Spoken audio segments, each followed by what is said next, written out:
Hey everyone, this is Tim from Your Six Studios. Today in this video, I'm going to show you how to download and install apps on your LG TV. So if you look at this center bar right here, if you scroll all the way to the left, you can see there's an option for apps right here.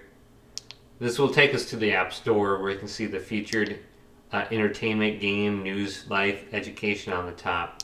So we can just go to one of these categories and we can find the game we want to download, or let's go to entertainment. Maybe there's something under here. Peacock or Spotify, maybe Spotify.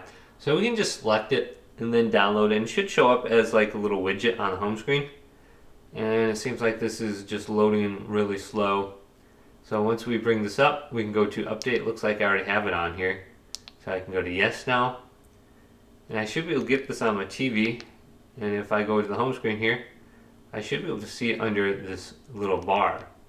So I can scroll on through here and just find it.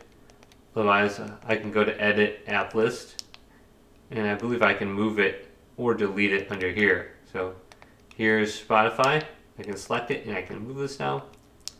But hopefully this video did indeed help you out. Did leave it a big thumbs up and subscribe to my channel down below.